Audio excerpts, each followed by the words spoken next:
The forest was alive with whispers.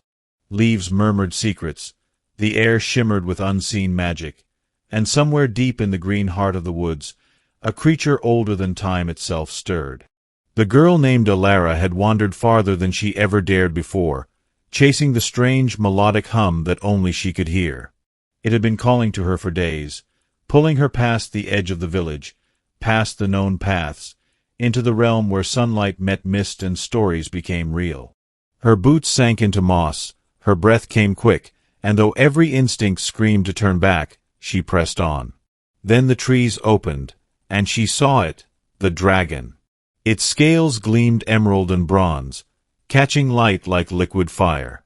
Its eyes, vast and golden, fixed upon her with an intelligence so sharp it pierced her soul.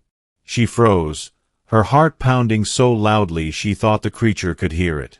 The dragon's head lowered slowly until its gaze met hers. The air trembled. For a long moment, neither moved. Then, in a voice that wasn't sound but thought, the dragon spoke inside her mind. "You came." Elara gasped, stepping back. "You can speak," she whispered. "No," the dragon replied, its eyes narrowing. "You can hear." Elara didn't know why she wasn't terrified.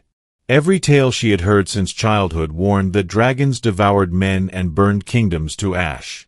But this one felt ancient, sad, and tired. "Why have you called me?" she asked, though her voice trembled. The dragon's pupils contracted, and for a moment she saw flickers of memory.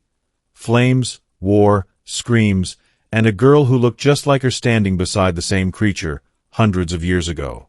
"Because it is beginning again," the dragon said. "The fire returns. And you, child, carry its spark." Elara shook her head. "I'm no one.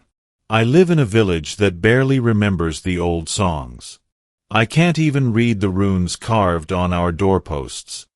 The dragon exhaled, and the wind swirled around her, lifting leaves and dust like spirits dancing. "You will learn. The bond is made." Before she could question it, the dragon leaned closer, its breath warm as a forge. She felt something deep inside her chest ignite, not pain, not light, but something between them, a connection like a thread tying their hearts together. She staggered back, clutching her chest, eyes wide. "What did you do to me?" she cried. The dragon's great head bowed. "What was done before, when the last of my kind trusted a human heart." From that night on, Elara dreamed in fire. She saw cities crumble beneath storms of flame, armies marching under a blood-red sky, and a shadowed figure wearing a crown of bones. Every dawn, she woke with her heart pounding, her palms glowing faintly with golden light. She began to hear things, whispers in the trees, murmurs beneath the river's song, even the heartbeat of the mountain. The dragon visited her dreams, teaching her old words of power, ancient as stone, dangerous as truth. In the village, people noticed the change. Her hair gleamed like copper in sunlight, and when she grew angry, sparks danced along her fingertips. The elder called her cursed. Her mother wept and begged her to stay away from the forest. But the call only grew stronger.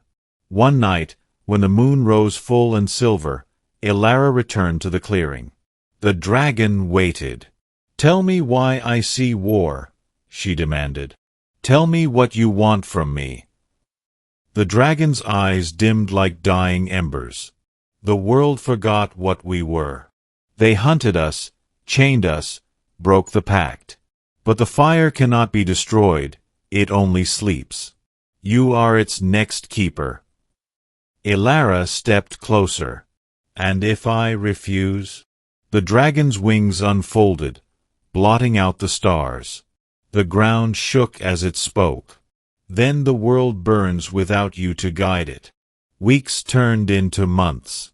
Under the dragon's watch, Elara learned to speak to wind, to command roots to move, to whisper flames into existence with a breath. But power changed her. She began to see how fragile humans were, how easily they lied, betrayed, and destroyed. The dragon warned her.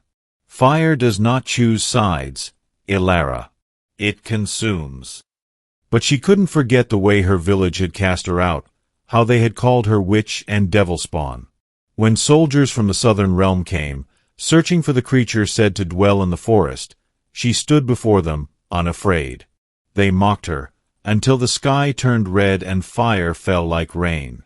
None survived. When the smoke cleared, she fell to her knees, trembling. "I didn't mean to," she whispered. The dragon's voice was heavy with sorrow. "Every keeper says the same."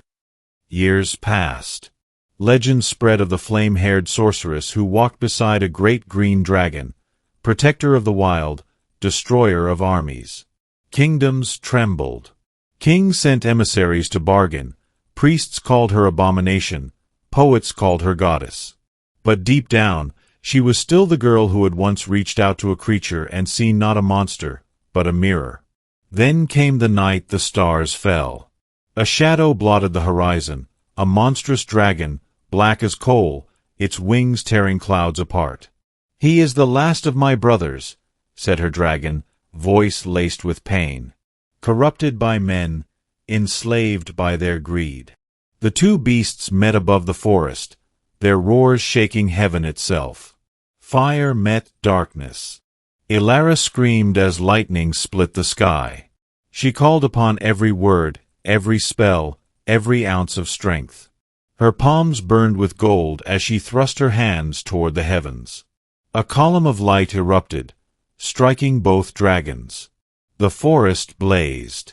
When the storm cleared, silence fell.